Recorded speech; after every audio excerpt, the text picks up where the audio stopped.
बिस्मिल्लाहिर्रहमानिर्रहीम। अस्सलाम वालेकुम नाज़रीन, आप यूट्यूब चैनल देख रहे हैं। मैं इमरान खान हूँ। डोनाल्ड ट्रंप ने दो चार चीज़ों का इंडिया दे दिया। एक तो डोनाल्ड ट्रंप ने साफ कहा कि वो अब लड़ाई से निकलने वाला है और ईरान की जंग को वो कह रहा है 2 से 3 हफ्ते में खत्म करके अमेरिका वहां से चला जाएगा। जिसको तेल चाहिए वो जाकर आबनाए हुर्मुज़ को खुद खुलवा दे। फिर डोनाल्ड ट्रंप ने यह भी दावा किया कि अमेरिका की इज्जत पूरी दुनिया में बहुत ज्यादा बढ़ गई है, इससे पहले कभी नहीं थी। लेकिन हकीकत क्या है, मैं आपके सामने एक दो चीजें रखता हूँ। एक तो वो नेटो से भी निकलने की धमकी दे रहा है। डोनाल्ड ट्रंप ने साफ कहा कि नेटो से निकलने के बारे में हम सीरियसली सोच रहे हैं और वजह यह है कि ये सारे कागजी शेर हैं, जब लड़ने का वक्त आया तो ये लड़ने के लिए आए नहीं। डोनाल्ड ट्रंप के जो मुतालबात थे वो किसी और नौइयत के थे, लेकिन देखें एक्चुअली अमेरिका की इज्जत बढ़ी है दुनिया में या नहीं बढ़ी, और अमेरिका इस जंग से निकलेगा तो अमेरिका के लिए बचेगा क्या, वो मैं आपको बाद में बताता हूं। लेकिन पहले ये देखें इस वक्त सूरत-ए-हाल ये है कि स्पेन ने अमेरिका के फौजी अड्डों को बंद कर दिया और अमेरिकी फौजी तैयारों को अपनी फिजाई हदूद इस्तेमाल करने की इजाजत नहीं दी। इटली ने भी अमेरिका की मुखालफत की है, फिजाई हदूद नहीं दी। फ्रांस ने अमेरिकी फौजी तैयारों के लिए अपनी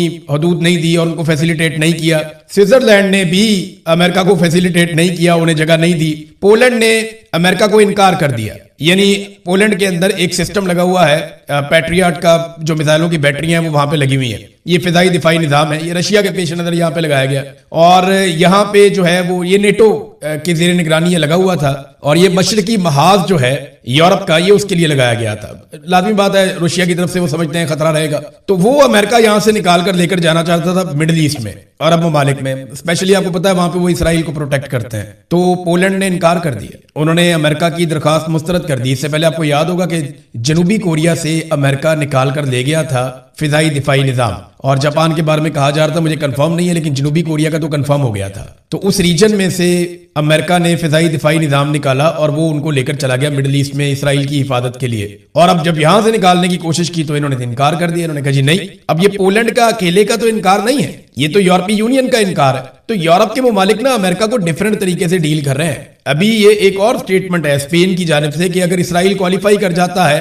फीफा वर्ल्ड कप के लिए तो स्पेन फिर उसको नहीं खेलेगा, वो बाइकआउट कर देगा। कुछ और यूरोपीय मुमालिक से इसी तरह की आवाजें आ रही हैं और ये बातें सिर्फ डोनाल्ड ट्रंप की वजह से हो रही हैं। एक तो ईरान के लिए मुश्किलात पैदा कर दी, उनकी भी फीफा की एक टीम है वर्ल्ड कप की, अब अमेरिका में वर्ल्ड कप होने जा रहा है और अमेरिका में साथ दूसरी रियासतों में और उसके अलावा कनाडा में ये वर्ल्ड कप वहां पे खेला जाएगा फुटबॉल का। तो उसमें अब टीमें जो हैं वो गुरेज कर रही हैं और इस तरह की बातें सामने आ रही हैं जब चंद महीने रह गए हैं फीफा वर्ल्ड कप में। ये दुनिया का सबसे बड़ा स्पोर्ट्स का एक इवेंट होता है, पूरी दुनिया की तवज्जो फुटबॉल वर्ल्ड कप की तरफ होती है। तो इसमें जो डोनाल्ड ट्रंप ने किया यूरोप के साथ, ये यूरोपीय टीमें हैं जिनकी तरफ से मजीद इशारे मिल रहे हैं, यानी जो नॉर्वे, स्वीडन, फिनलैंड और डेनमार्क, इनके साथ किया अमेरिका ने, और जो ग्रीनलैंड लेने की उसके ऊपर कब्जा करने की जो धमकी दी, फिर जैसे टैरिफ लगाया अमेरिका ने इन सब के ऊपर और जिस किस्म की धमकियां दी गई, तो वो यूरोपीय टीमें भी अब सोच रही हैं कि जाके खेलना या नहीं खेलना। तो खेल के ऊपर भी असर पड़ रहा है। हालांकि खेल के मैदान में चीजें नहीं होनी चाहिए, लेकिन डोनाल्ड ट्रंप ने इसका आगाज खुद ही किया ईरान के खिलाड़ियों के लिए एक धमकी अमेज बात करते हुए।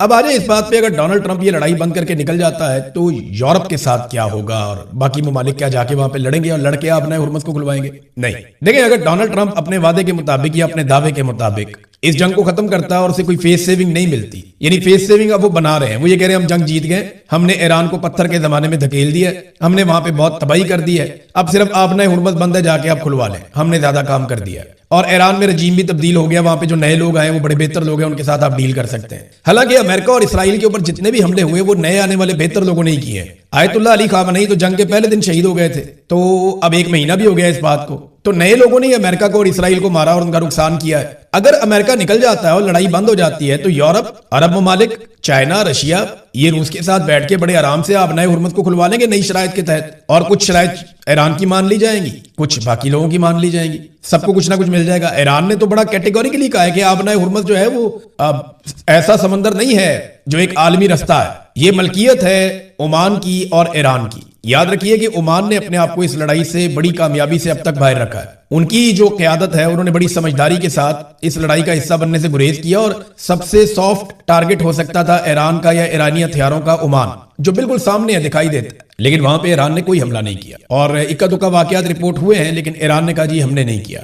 तो ओमान और ईरान की मलकियत है आबनाए हुर्मुज़, ये ईरान की जानिब से ऐलान भी किया गया। अब जो भी डील होगी वो बाद में हो जाएगी।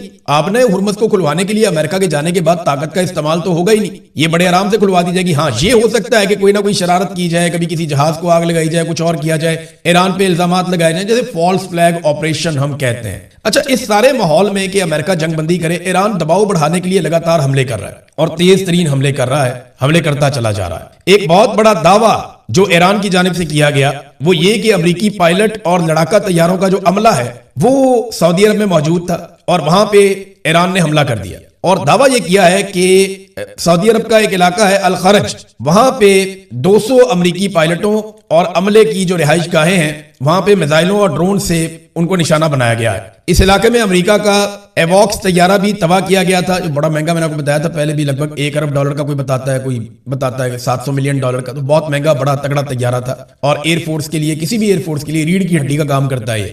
तो हमले में कई दीगर अमेरिकी तैयारों को भी उस वक्त नुकसान पहुंचा था। ये ब्रिगेडियर जनरल सैयद माजिद मूसवी हैं, इन्होंने ये दावा किया कि 200 के करीब अमेरिकी पायलट और अमले के लोग वहां पे मौजूद थे। एयरफोर्स के उनके ऊपर ईरान ने अटैक किया और नुकसान किया है। अब ये नुकसान कितना है, हुआ भी या नहीं, इसकी तस्दीक आ जाएगी। देखिए, ईरान की जानिब से जो दावा आता है हम आपको बता देते हैं, जो अमेरिका और इसराइल का दावा होता है वो भी आपको बता देते हैं। फिर 24 से 48 घंटों के अंदर तस्दीक भी आ जाती है कि ये वाकया हुआ या नहीं हुआ। ये एक और बड़ा दावा है ईरान की जानिब से कि ये एक बड़ा हदफ है जिसको निशाना बनाया ईरान ने। इसके अलावा वो कहते हैं कि हमने यूएई के साहिली इलाके में अमेरिकी मरीन्स की एक मीटिंग हो रही थी, उसको ड्रोन से निशाना बनाया और ये फौजी अड्डे से बाहर एक मीटिंग हो रही थी, ये भी एक दावा किया गया उनकी जानिब से। फिर बहरीन के करीब वो कहते हैं जी फौजी अड्डे के बाहर मौजूद अमेरिकी 5th फ्लीट के हॉक एंटी ड्रोन निजाम को भी ड्रोन से तबाह कर दिया। तो दबाव डालने के लिए ईरान भी हमले कर रहा है, ऐसा नहीं है कि ईरान खामोशी से बैठा हुआ है। अब जितने ईरान हमले करता है ना, उतना ज्यादा पैसा अमेरिका का और इसराइल का लगता है। रोजाना की बुनियाद पे जो तखमीने वो ये कहते हैं कि अमेरिका को लगभग $2 अरब रोज की बुनियाद पर खर्च करने पड़ते हैं इस लड़ाई में, यानी इतना पैसा उनका लग जाता है। अरबों का नुकसान अलग है, अरब ममालिक का नुकसान लगभग बताया जा रहा है कि $250 अरब के करीब पहुंच गया है और ये ओवरऑल है, बहुत सारी चीजों का नुकसान मिला जुलाकर ये पूरा हो जाता है। एक बड़ा हमला ईरान के अंदर हुआ और ये अफसोसनाक हमला है, उस पे ईरान ने बड़ी सख्त वार्निंग भी जारी की है। देखिए, जब ये डोनाल्ड ट्रंप ने, इसराइल ने अटैक किया तो इन्होंने कहा था कि हम रजीम तब्दील कर देंगे और एटमी हथियार बनाने की सलाहियत खत्म कर देंगे ईरान की, और ईरान जो है वो खित्ते के अंदर दहशतगर्द ग्रोहों को सपोर्ट नहीं कर सकेगा, ये उनका पहले दावा था। लेकिन फिर कभी बच्चियां कत्ल हो जाती हैं, कभी सियासी लीडर कत्ल हो जाते हैं, कभी मजहबी पेशवा कत्ल हो जाते हैं, और अब मामला यहां तक आ गया कि तवानाई के मराकज के ऊपर हमला शुरू हो गया, पावर स्टेशन के ऊपर हमले शुरू हो गए, अस्पतालों के ऊपर, स्कूलों के ऊपर, यूनिवर्सिटीज के ऊपर अटैक शुरू हो गए। और अब ये हो गया कि जो जान बचाने वाली अद्वियात है उनकी फैक्ट्रियों के ऊपर इसराइल ने, अमेरिका ने हमले कर दिए। अब यहां पे जो तस्वीर और वीडियो है वो बाकायदा जारी कर दी गई है कि जहां से सप्लाई दी जाती थी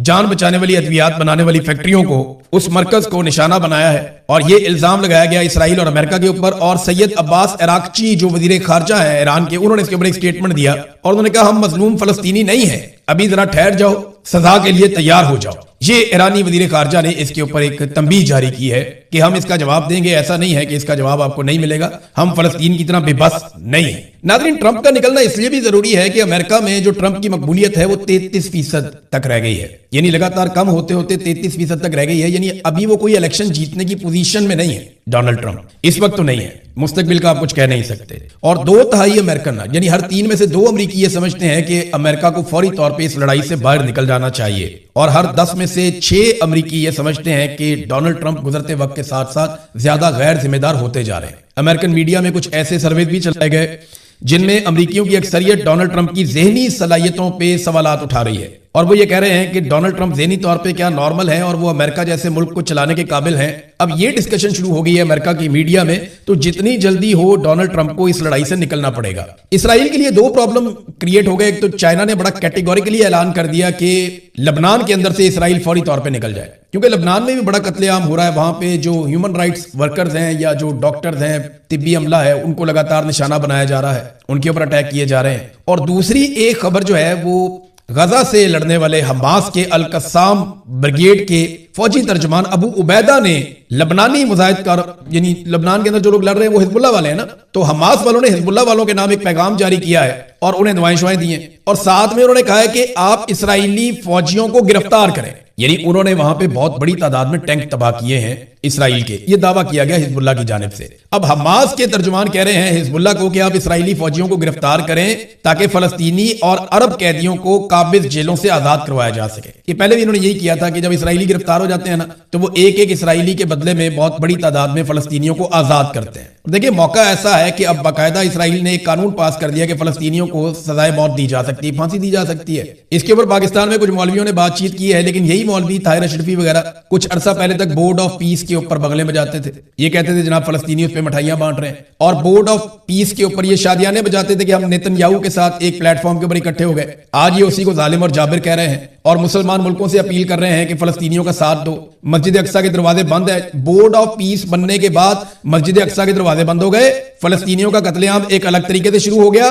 बोर्ड ऑफ पीस बनने के बाद पूरे खित्ते के अंदर बमबारी शुरू हो गई, बोर्ड ऑफ पीस बनने के बाद पूरी दुनिया मुतासिर हो गई, और बोर्ड ऑफ पीस बनने के बाद अब फलस्तीनियों की फांसी का बंदोबस्त भी हो गया, लेबनान के ऊपर भी अटैक हो गया, बड़े पैमाने पे कत्लेआम हो रहा है दोनों तरफ। तो ये बोर्ड ऑफ पीस के ऊपर जो मौलवी उस वक्त ताशे बजा रहे थे और पाकिस्तान की उसमें शमूलियत को बड़ा एजाज करार दे रहे थे कि इसराइली वजीर आजम नेतन्याहू के साथ हम बैठ जाएंगे तो ये बड़ा एजाज है, हम उन्हें कंट्रोल कर लेंगे। तो जिस दिन से बोर्ड ऑफ पीस बना है, मामला कंट्रोल होने की बजाय ज्यादा आउट ऑफ कंट्रोल होता हुआ बज़ाहिर मेरा तजिया यही है कि ऐसे ही दिखाई दे रहा है। तो क्या ये मौलवी जिन्होंने जमीन आसमान के कलाबे मिलाए थे ये कौम से माफी मांगेंगे? मुझे तो नहीं लगता, क्योंकि इनका ये ट्रैक रिकॉर्ड नहीं है। इसहाक डार साहब नाजरीन चीन के दौरे पर गए थे, उसका एक एलामिया भी जारी हुआ है। 5 नुकाती जो है वो तजावीज हैं जो ईरान और इसराइल और अमेरिका की जंगबंदी के हवाले से हैं। देखिए पाकिस्तान इसमें एक रोल प्ले कर रहा है और जो बड़ी अच्छी बात है, क्योंकि पाकिस्तान के बाद दूसरा रास्ता कोई नहीं। अगर पाकिस्तान लड़ाई में जाएगा तो पाकिस्तान को नुकसान होगा, दोनों तरफ से नुकसान है ना। हम अरबों को भी नाराज नहीं कर सकते, ईरान हमारा हमसाया मुल्क है, साथ बॉर्डर लगता है, इसको भी नाराज नहीं कर सकते। तो पाकिस्तान को मैनेज करना था और लड़ाई से हर हाल में बचना था। इस बात से शायद अरब इतने खुश नहीं होंगे, अमेरिकन भी खुश नहीं होंगे, इसराइल भी पाकिस्तान से राजी नहीं होगा कि ये पाकिस्तान क्या कर रहा है। लेकिन जब चाइना गए सागडार साहब, तो मेरे सोर्सेज ने 2 डिफरेंट सोर्सेज हैं जिनसे मैंने ये इंफॉर्मेशन इकट्ठी की है। देखिए मैं खबर पहले भी दे सकता था, लेकिन आई टुक माई टाइम, मैंने कई घंटे लिए इसके ऊपर और फिर मैंने मुख्तलिफ लोगों से बात की तो खबर एक और भी निकली है। चाइना ने तहफ्फुज़ात का इजहार किया है कि पाकिस्तान और अफगानिस्तान के बीच में जो चल रहा है, चाइना ने इस रीजन में अरबों डॉलर्स लगाए हैं। वो बेल्ट एंड रोड का अपना इनिशिएटिव लेकर चल रहा है। उसने ईरान में पैसा लगाया हुआ है, उसने अफगानिस्तान में पैसा लगाया हुआ है, पाकिस्तान में बेशुमार पैसा लगाया हुआ है। इस खित्ते के और ममालिक के अंदर सेंट्रल एशिया तक चाइना ने इन्वेस्टमेंट की हुई है, बांग्लादेश में पैसा लगाया हुआ है, श्रीलंका में पैसा लगाया हुआ है। तो वो नहीं चाहेगा कि यहां पे एक लड़ाई की नजर उसका पैसा हो जाए या उसके पैसे जाया हो। अरबों डॉलर चाइना ने लगाए हुए हैं। और अफगानिस्तान ने भी चाइना को ब्रीफिंग दी है, चीजें बताई हैं, और पाकिस्तान को चाइना ने फिर कहा है कि यह मामला बातचीत से हल किया जाए और जंग की तरफ ना जाए। चाइना के तहफ्फुज़ात हैं। इससे पहले आपने देखा था कि सदर भी गए थे चाइना की एम्बेसी में, वहां पे उन्होंने एक दौरा भी किया था। ये मामला उस तरह नहीं है जैसे आपको दिखाई देते हैं। चाइना की एक आदत है, बहुत सारे लोगों के पट्टे खोल दिए गए। जनाब इमरान रियाज ने खबर दी इस पे हमला कर दो, वो एस्टेब्लिशमेंट के सारे टाउट मेरे पीछे पड़ गए। भाई मामला ये है कि चाइना फेस सेविंग देता है हमेशा। चाइना अगर कभी आपसे नाराज भी होता है, और ये बात पीएमएलएन के लोग या ये दानिश्वर पहले माजी में कहते रहे हैं कि चाइना कभी भी ओपनली अपनी पॉलिसी नहीं बताता, या अपने दोस्तों के खिलाफ कोई चीज उसके पास होती है तो वो उसको इस तरह एक्सपोज नहीं करता, वो फेस सेविंग देता है और मामला हल करता है। चाइना को तहफ्फुज़ात हैं और चाइना चाहता है कि पाकिस्तान और अफगानिस्तान के दरमियान बातचीत के जरिए मसला हल हो।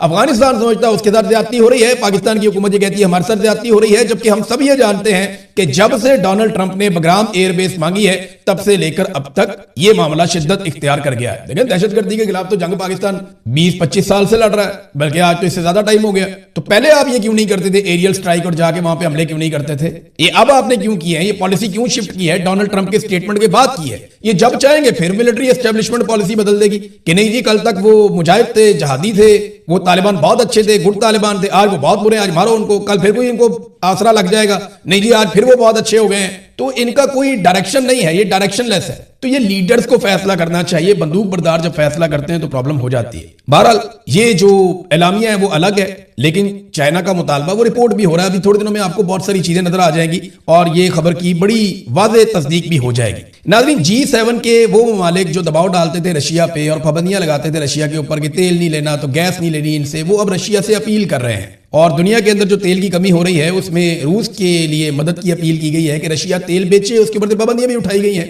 लेकिन रूस ने 1 अप्रैल से लेके 31 जुलाई तक यानी 4 महीनों के लिए गैसोलीन को اب ایکسپورٹ نہ کرنے کا فیصلہ کیا. اس سے بہت دباؤ بڑھے گا دنیا پہ. تو رشیا نے موقع دیکھ کے چوکا لگایا, اس کے اوپر اب ریکویسٹ کر رہی ہے دنیا. یہ G7 ممالک جو ہمیشہ دباؤ ڈالتے تھے رشیا کے اوپر, باقی ممالک کے اوپر, تو آج وہ خود دباؤ میں آ گئے ہیں. صورتحال ایسے ٹوسٹ ہو گئی. ناظرین, اب 2 خبریں پاکستان کے اندر سے.